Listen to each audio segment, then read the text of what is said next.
Take a network break. I'm Drew Conry Murray. I'm Jonna Johnson. Enjoy a tariff-free virtual donut as we speed run the week's IT news. Jonna, what's on the menu? Well, today we're going to be talking about Intel's new CEO and the tough choices ahead of him, new Arista features to support AI infrastructure operations, a recovering Wi-Fi market, some financial results from a quantum computing bellwether, and more. Before we get into the news, just after we have a Tech Bytes podcast with Palo Alto Networks, we're going to dive into 5G security. 5G services are being adopted worldwide for use cases like IoT, connected vehicles, and AR and VR. At the same time, the number of threats against 5G is growing. So we'll talk about Palo Alto Networks' Prisma SASE 5G, which provides secure connectivity for 5G users, devices, and applications. And just a reminder that the Packet Pushers universe includes a merch store, a dozen podcasts you can subscribe to, an industry blog, 2 weekly newsletters, a community Slack group, a YouTube channel, an IRC group, and more. You can find everything at packetpushers.net, and all of it's free with no login required. John, let's kick off with a couple of red alerts. Okay, anyone listening, if you or your users are running Apple gear, you will want to know that there's a WebKit vulnerability that affects multiple Apple platforms. Apple just released emergency security updates addressing a zero-day bug. This is described under CVE 2025-24201 and was found in Apple's cross-platform web browser engine WebKit, which is used by Safari and multiple other apps across macOS, iOS, visionOS, Linux, and Windows. This vulnerability is actually rooted in an out-of-bounds write. Basically, maliciously crafted web content can break out of Web Content Sandbox by exploiting this. The patch adds improved checks to prevent unauthorized actions.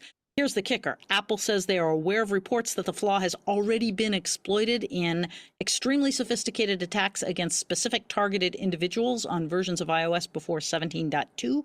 So action here is, call to action is get your Apple gear up to date now. Good time to move on that. Yeah, I will be doing that as soon as we finish this recording. Yeah, you and me both. And we've got another one with folks exploiting Fortinet vulnerabilities, right, Drew? Yeah, so security researchers at Forescout are warning that a ransomware gang is exploiting 2 already known Fortinet vulnerabilities that let attackers gain super admin privileges on FortiOS devices, including FortiGate firewalls. Fortinet disclosed these vulnerabilities back in January of 2025, and they have released patches and workarounds, but the register is reporting that thousands of FortiGates in the US are still vulnerable. So we'll have links in the show notes, but the relevant CVEs are 2024 55591 and 2025 24472. If you are on the Fortinet OS platforms that are affected, you might want to go check that out. So if you're Apple or Fortinet, patch now. And if you're Twitter, X, you probably already know that X got massive outages as a result of what Elon Musk is calling a massive cyber attack. What's actually kind of funny about this, there were multiple X worldwide outages on Monday of this past week. And what's funny about this is Elon Musk blamed it on the Ukrainians who denied it. And in fact, the pro-Palestinian hacktivist group Dark Storm actually took credit, and they claim to be behind DDoS attacks. Musk tried to double down on the whole notion that it was Ukrainian by saying the IP addresses originated in the Ukraine area, and Dark Storm in Ukraine laughed at him. Furthermore, cyber experts pointed out that the first D in DDoS means distributed, and in fact, botnets intentionally strategically utilize IPs in many regions. So you can read more about this in the show notes, but there you have it. It was the Palestinians, not the Ukrainians, and the first D in DDoS means distributed. That's right. And also, it's well known that attackers will obfuscate IP addresses anyway, so the address of the attack isn't really much of a clue. Exactly. So but it's just pretty funny that both the people that were blamed and the people that actually claimed credit spoke up. Right. Yes. All right, moving into news, Intel has announced Lip-Bu Tan as the new CEO of the once mighty chipmaker. For some background, Tan spent 12 years as the CEO of Cadence Design Systems. I had not heard of Cadence Design Systems, but it is apparently a successful company that makes software and hardware for the semiconductor industry. In a signal to investors, Intel press release announcing Tan notes that while he was head of Cadence, quote, more than doubled its revenue, expanded operating margins, and delivered a stock price appreciation of more than 3,200%. So I think that's Intel saying, give him a chance. He's got a track record. We'll get that stock price back up, we swear. Yeah, and it's actually quite interesting if you look into his background and his management philosophy. He is really quite an interesting, known to be a very, very interesting manager, very good manager. From the folks within Intel, can't name names, but the quote is he has deep semi and design experience and is very well respected. He also, doubled down on what you said, Drew, that he turned Cadence around. Shares not only soared, but when he took over the company, it was a money loser. And as of a couple of years ago, it was making not gross, but net revenue of more than $1 billion per year. So that's pretty impressive to kind of spin something from a money loser to making more than $1 billion. There's a great article in the show notes that talks a lot about his philosophy and the great advice that he got from his 11-year-old son and followed.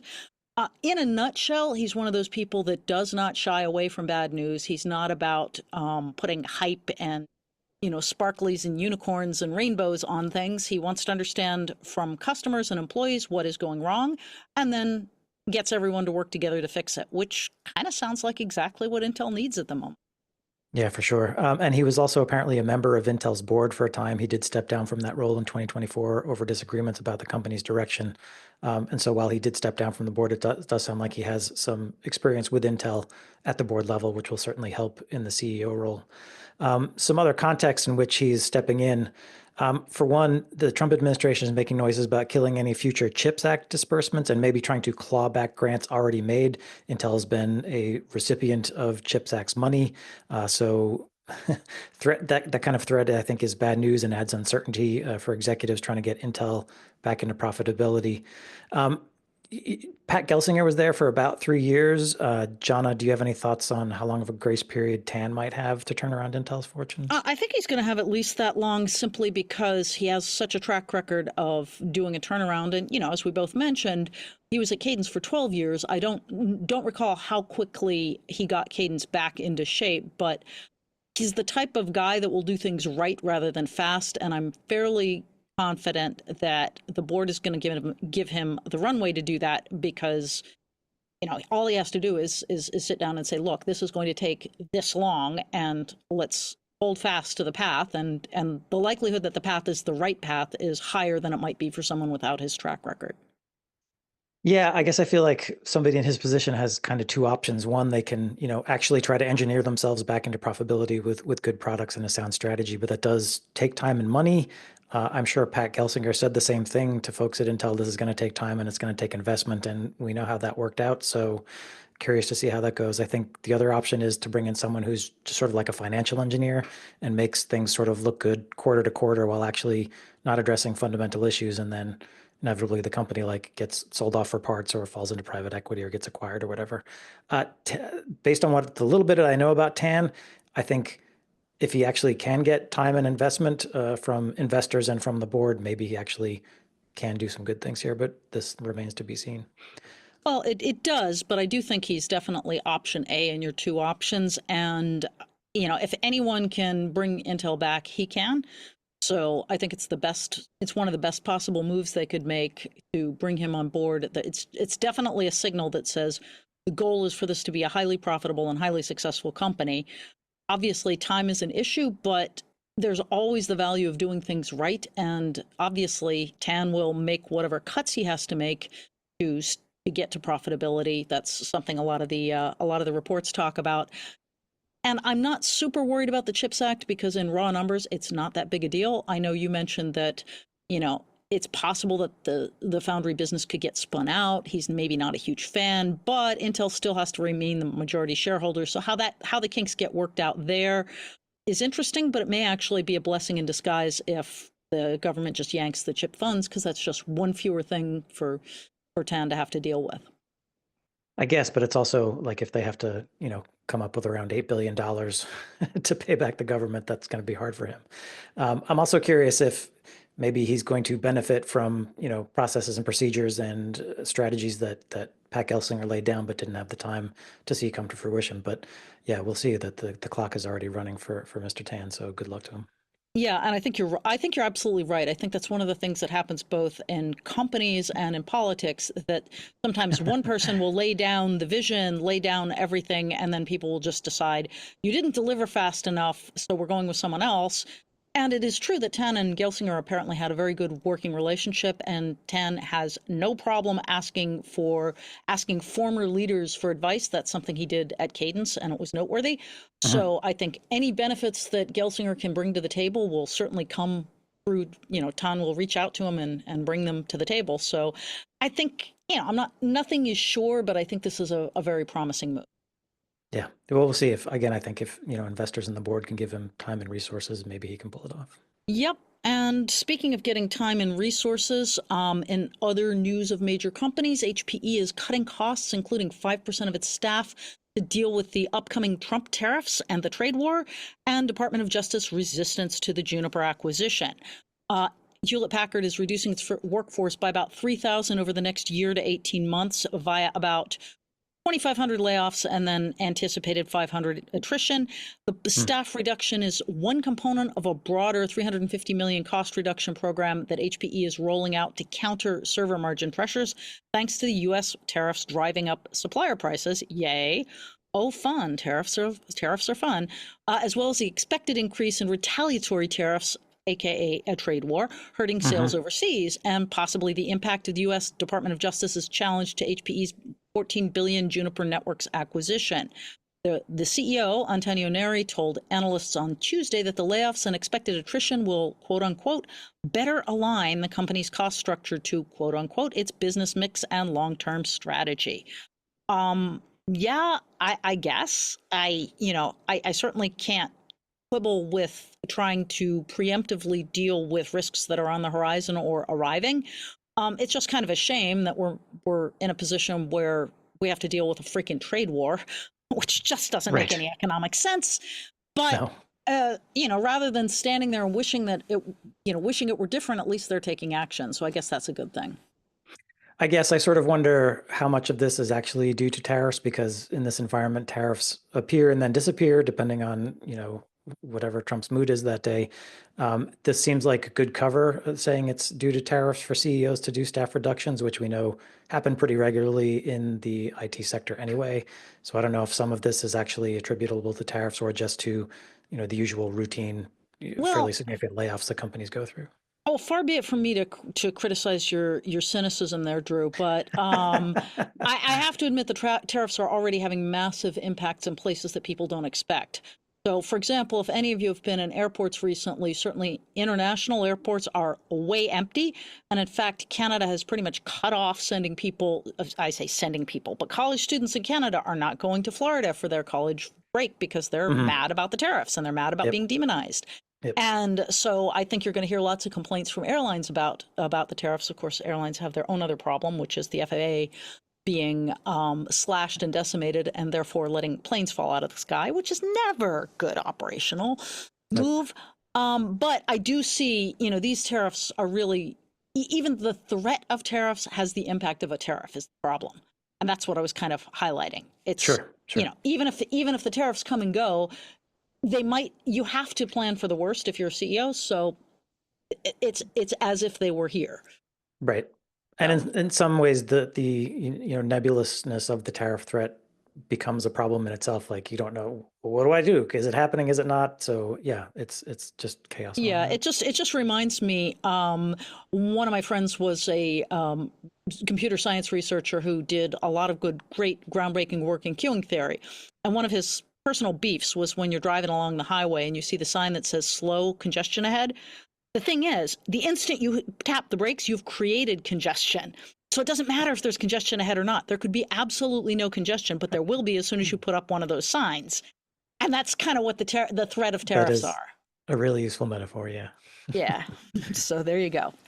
All right, links in the show notes. We'll move on. Arista Networks has announced 2 new capabilities for customers building AI infrastructure using Arista switches for the network fabric. First is cluster load balancing, or CLB. This is a feature within Arista's EOS network operating system, and CLB is designed to ensure high bandwidth utilization between spine and leaf switches, and the goal is to minimize things like tail latency, which can leave entire training jobs idle as GPUs wait for the slowest packets to arrive or for packets to be retransmitted. Arista is saying CLB is using RDMA unaware flow placement to optimize pathways from leaf to spine and from spine to leaf, and to ensure that loads can be spread across all links to minimize bottlenecks. Arista is claiming that in testing with partners, it achieved 98% efficiency in link utilization. John, any thoughts here? Well, yeah, I mean, basically, the thing to know about AI traffic is that AI workloads normally feature numerous high bandwidth flows that traditional balancing methods may not manage effectively, Yep. and that network congestion really hurts the performance of. So even without really understanding the algorithm, and I know you got a briefing from Arista, but they just declined to give the specifics of the algorithms. I think tackling this problem is actually a really good idea, and being able to support low latency network flows and optimizing traffic management across clusters is solving a problem almost before people were beginning to become aware of it, because we all know about the data center problems that come up, you know, the computational problems that arise from AI, but not enough people have been worrying about what it does to the network. So I think this is actually a really good, I won't say it's a preemptive move, but it's certainly a very fast response move. Yeah, I think it is a smart move from Arista. As you mentioned, I did get a briefing and I tried to get more details about how this cluster load balancing actually works, and they were reticent to provide much more detail. I think in part because they said they were hoping to maybe patent this. So I'm assuming this isn't something that will show up in something like the Ultra Ethernet Consortium. But anyway, that is my broader point. There are efforts in the industry, including from the ASIC makers, from the Ultra Ethernet Consortium, and from individual vendors in the space to find ways to optimize Ethernet to make it a suitable fabric for AI workloads. So that cluster load balancing feature is available now on certain Arista switch platforms, including the 7260X3, the 7080R3, and others. They'll add it to additional Arista models going forward. Just one of the note from this Arista announcement, they're also adding new capabilities to their CV Uno. That's Arista's observability platform. And the goal here is to add additional metrics that are relevant to AI infrastructure monitoring. So you can now track things like job completion times, AI job flows measured at microsecond intervals, and congestion indicators. These new CV Uno observability features are available now. All right, and moving right along to another announcement from networking gear vendor, Cato wants to protect your LAN now too. NAS and SASE service provider Cato Networks just announced the Cato LAN NGFW, which of course would stand for Next Generation Firewall, a new offering integrating LAN firewall functions into the Cato premises endpoint under its overall SASE firewall management.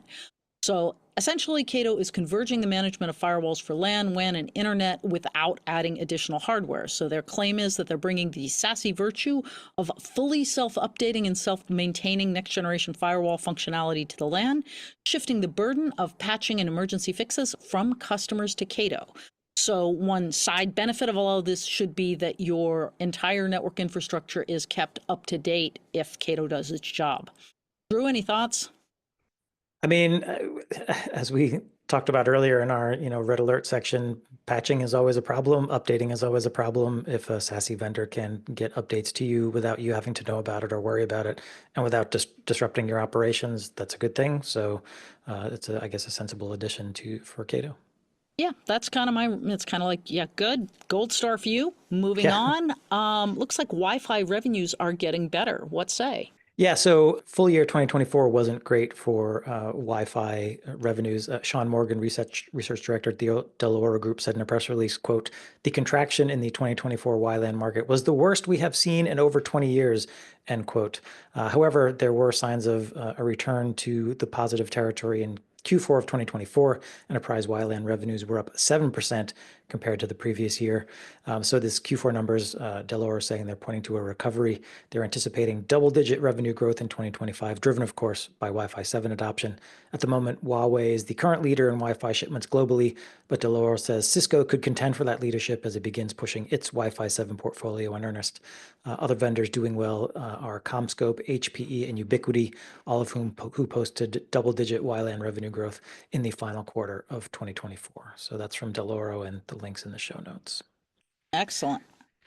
Sticking with revenues, quantum computing maker D-Wave reported results for its fiscal year 2024. For the year, the company had revenues of $8.8 million, which were flat compared to the previous year. The company posted a net loss of $143.9 million, which is nearly twice as much as the company lost the previous year. While that might sound like bad news, the market reacted positively to D-Wave's forecast for its upcoming quarter.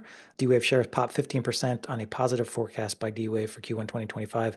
It also helped the broader sector. Other quantum-related stocks got a positive bounce even as the overall market was tumbling. D-Wave says that its bookings in Q4 2024 were up over 500% versus last year. So I guess they're saying some sales should be coming in the door Q1, Q2. Yeah, and I think D-Wave is generally perceived as a bellwether for the quantum computing market. I think that's reasonable, although it doesn't really go far enough, I would say, because the quantum computing market is much bigger than any one company, any one technology. But all that said, I think earlier this year there was a little bit of jitter around the market when NVIDIA's CEO said, quantum computing is still 30 years out, and everybody's stock crashed. And then everyone else came out and said, well, wait a minute, we disagree with that, including yours truly. And then Microsoft made its announcement and Google made its announcement, and everybody's looking around going, you know what, this is really happening. Nothing's really changed in our prediction that the cryptographically relevant quantum computers will likely be here by 2030. I could be off, anyone could be off, honestly, but I think what I see is that this market is so broad-based and advancing in so many different dimensions that it's likely to go faster than expected rather than the opposite. No guarantees, of course. Of course. Would you say you are bullish on quantum then as a sector? I am, and I have been for a while, because as I've said in other podcasts, the big thing about quantum is that there are multiple different technologies for instantiating quantum computing. There's actually 7 different forms of qubits. There are people actively conducting research on all of them and actively selling products based on most of them. Now, the bad news is, in some sense, there's a lot of waste, because over time we're going to figure out that 1 or 2 or maybe 3 or 4 of these approaches are the most promising. But what that tells you is that we've already proven that we already know that quantum computing is hypothetically possible, and we're attacking it on every possible front, which means the likelihood of us missing the one obvious, and I say us in the broad sense, missing the one obvious approach is almost nil, because there's somebody working on every approach, which means at some point there'll be a breakthrough, and that point is likely sooner rather than later. Okay, so it may not be D-Wave, but there are multiple organizations working on this problem and working on quantum from multiple angles to make it feasible as a computing platform, you're saying? Right, and much bigger companies like, IBM and Amazon and Google and Microsoft are also working on it. So they're keep in mind that they're all doing this, and one of them is going to win. Maybe many of them are going to win. All right. Links in the show notes if you want to see what's going on with quantum. That does wrap up our news portion of the show. Jana, where can folks get more from you online? Always on my website, nemertes.com. That's N like Nancy, E-M like Mary, ERTES.com, or hit me up on LinkedIn. I spend a fair amount of time there. Yeah, and don't forget to check out Jana's other podcast, Heavy Strategy, with John Burke, where she and John argue over some interesting strategic issues. That's on packetpushers.net. I'm Drew Conry Murray. I'm on Blue Sky at DrewCM. I'm blogging at packetpushers.net, and I'm on LinkedIn. Thanks for joining us for the news. Stay tuned for our sponsored Tech Bytes conversation with Palo Alto Networks. That's coming right up.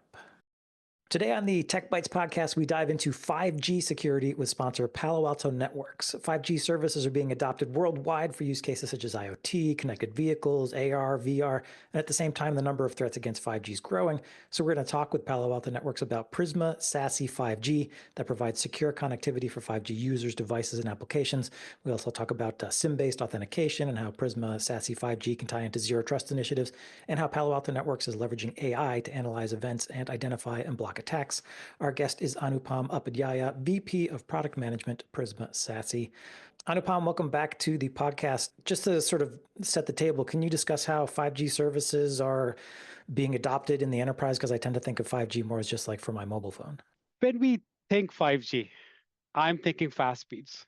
Did you know that on 5G you could do 10 gigs? And if you think about low latency, that's less than 1 millisecond. What that does is it makes applications like autonomous vehicles, remote surgeries, and real-time IoT analytics very, very meaningful. And what does that do? Now it makes IoT a real thing. It can support up to 1 million devices per square kilometer.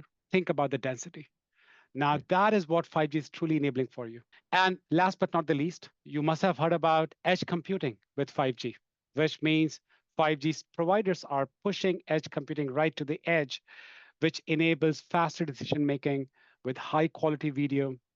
And it also enables just better workforce connectivity in general, right? And you could think about things like healthcare, construction, logistics. So all in all, 5G is a game changer across IoT and across a lot of these verticals. Yeah, this 5G is an enabler. You're saying, Anupam, that 5G gives us the bandwidth and the latency profiles we need for a lot of these applications. It seems like we've been talking about forever to come to life. Yeah, Ethan, that's 100% right. Right, it is really an enabler for a lot of these applications and IoT that required real-time things to happen. Given that, are there threats associated with 5G? I guess, sort of in the enterprise world, we're always focused on essentially IP. So what does the threat landscape look like for 5G? So if you go back, right, we talked about the density of IoT devices. You have got these more connected devices, becomes more entry points for attacks. So that's first thing. Remember, each device represents a potential vulnerability point. Second is, with this increase in density of devices, and this is sort of just intuitive, attackers can exploit IoT devices to launch large-scale denial of service attacks, right? So that is becoming a key thing. The second thing, you guys must have heard about 5G and supply chain. 5G infrastructure relies on multiple vendors, increasing the risk of compromise across those vendors, right? Cyber criminals could exploit weakness in third-party components, right? So that's number two. Last, we talked about edge computing, right? And 5G shifts more processing to the network edge, which actually, in most cases, lacks centralized security controls. So edge devices become one more place for data breaches or malware injection. Now, I could have sworn that IoT security was a solved problem. All these IoT devices we're deploying are just like robust now, and you can count on them. You telling me I'm wrong? Ethan, we all, in a perfect world, yes, but a lot of these IoT devices are headless. They do not have any, agent. They do not, in some cases, do not even have a full-fledged operating system. They are, for lack of a better word, dumb devices. So it's very easy to compromise them because there's no security posture on those devices. No, more serious question on the supply chain side of things. That has gotten so much news coverage, and there's been so many significant attacks that have come in via supply chain. I had hoped that maybe we were more robust in that setting, but that's still a pretty significant attack surface, yeah? Look, supply chain is a recipe for attacks because now, if you look at cyber attacks, they have moved from theft of data to sabotage. That's where the money is. And I think what 5G is doing, Ethan, is you are sitting in places like refineries, petroleum, places with a lot of IoT devices. They are not talking back into the supply chain. So now your supply chain is as robust or as vulnerable as your weakest link, which could be those devices. And that's what I meant. When you start thinking about 5G and when you start thinking about supply chain, stuff can happen. So then what is Palo Alto Networks doing? Because, you can't, in a lot of cases, put like an endpoint agent on an IoT device just because they're not built to run an agent. And in some cases, these devices are very sensitive. You can't even, use a typical Nmap scanner because they could just fall over. So how does Palo Alto deal with this? Yeah. Before we talk 5G, right? When we think about Palo Alto Networks, when you look at our security engine, it's a common security engine in the cloud, protecting our users, whether they're using our firewalls, our SASE, doesn't matter. It's a common security engine. And why does that really matter? Because what that does is protecting us, our customers of Palo Alto Networks, from nearly 9 million zero-day threats and up to 30 billion attacks per day. And the reason that all that is very important is your security is as good as the amount of data it sees. The more data you see, the more bad events you see, the more patient zero threats you see, the more you can train your security engine. So that's first part. So first thing we did Drew, is we extended our SASE offer, which is powered by the common security engine, which also powers our firewalls, to 5G. So what that means is there are a few things happening. One is when we think about Prisma SASE 5G, we are using the power of AI and zero trust principles, providing seamless and comprehensive protection for 5G users. Now, there are some very cool things, and you said this, Drew. A lot of these devices do not have agents. but they have a 5G SIM card.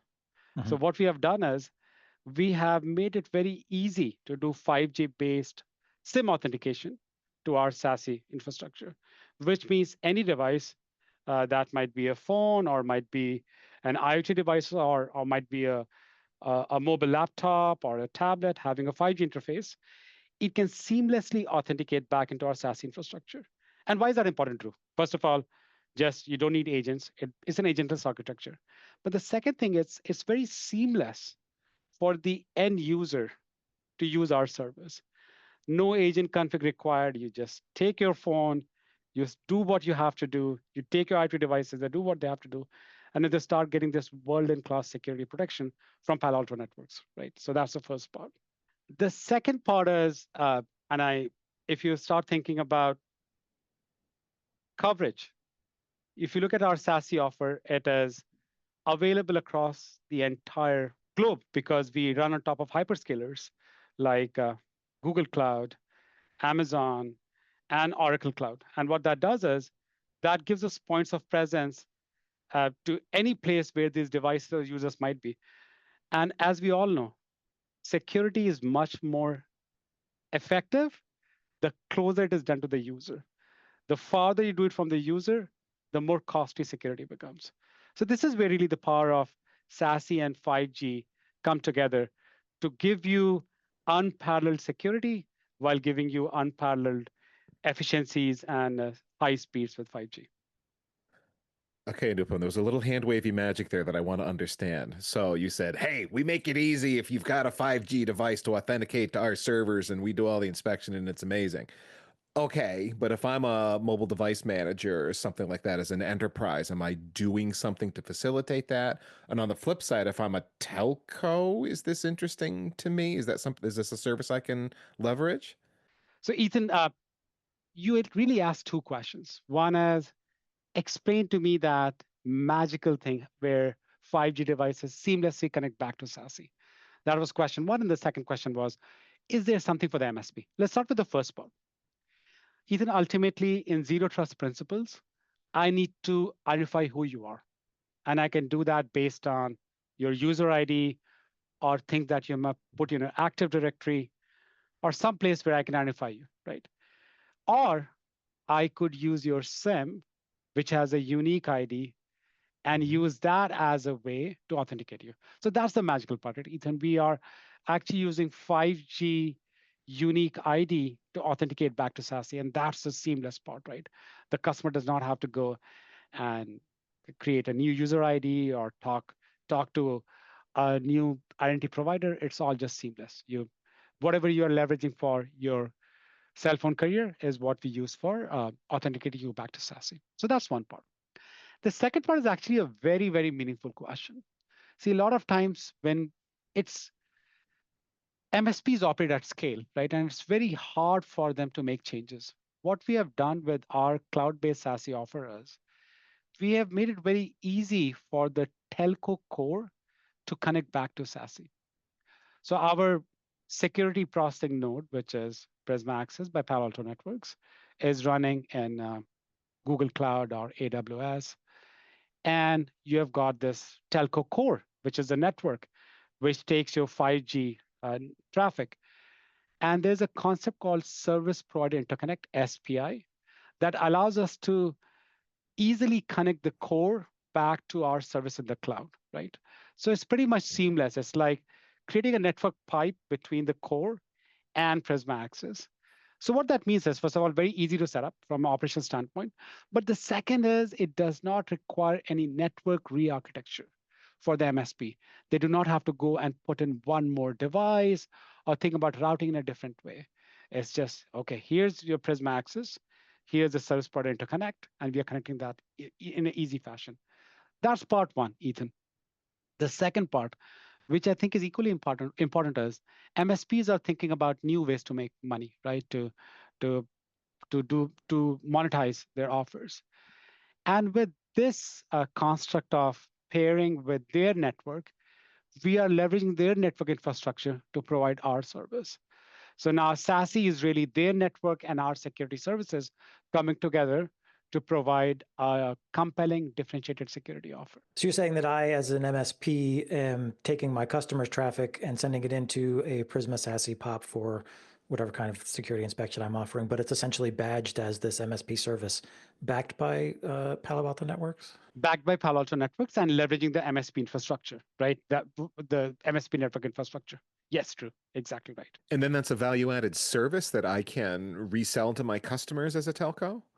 Ethan, it's a value-added service. Exactly, right? It's just not a resale part. It's really, you are providing value add on top of a network infrastructure by providing SASE security service.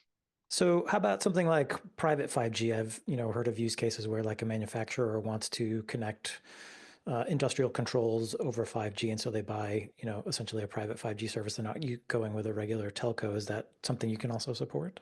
Yeah, ultimately, Drew, whether it's private 5G or is 5G on the WAN side, it doesn't matter. It's essentially connectivity. Yeah, and you are on the private 5G, you are connecting devices like IoT. On when you think about 5G as a WAN service, you're connecting back to the internet. If you require security, SASE can absolutely act as a node in between and can extend security both on the private 5G side as well as 5G as a WAN side. There's no difference. And with this SIM-based authentication, I understand the point that there's a direct correlation between the SIM card and the device. Can you also tie that into some kind of like permission structure or access and authentication or authorization capabilities that this device is only allowed to do X things or have this kind of contact with other devices? And that's the beauty, right, Drew? You might have permission structures already set with MSP, right? MSP has given you 5G as a service for enterprise. You already have permissions set up. We're utilizing those permissions and for access mechanisms. You can easily modify them. You can easily add security on top of them. You don't have to create new access rules to use the service. That makes it easy for the MSP as well as for the customer. Are you finding organizations that you have to do some evangelization around 5G as a security issue because it's not really something that's come across my radar? See, Drew, it's funny. I was in Mobile World Congress just last week, and the amount of enthusiasm on this is just mind-boggling. MSPs are coming in and asking us, and it's just not MSPs, Drew. Analysts are coming in who have historically covered networks on the MSP side, and they are saying, hey, we are getting questions from our customers and our service providers about how should we think about SASE. So, Drew, we are definitely seeing excitement, just not from customers and MSPs, but also from the analyst community. Okay, yeah, that's a good sign because if analysts are mentioning it, then it's definitely something they're hearing from clients. Yeah. Well, Anupam, we're at time, but if we've piqued folks' curiosity about this, where can they go for more information? Drew, a great place to start is paloaltonetworks.com/SASE/5G-for-service-providers. 5G Excellent. for service providers. Yep, that's 5G for service providers at paloaltonetworks.com. We'll have that link and other links in the show notes that accompany this podcast. Thank you, Anupam, for being here, and thanks to Palo Alto Networks for being a sponsor. And as always, thanks to you for listening. If you like this episode, you can find it and many others at packetpushers.net. Hear us on Spotify. If you would leave us a rating on Apple Podcasts, it really helps. And always remember, too much networking would never be enough.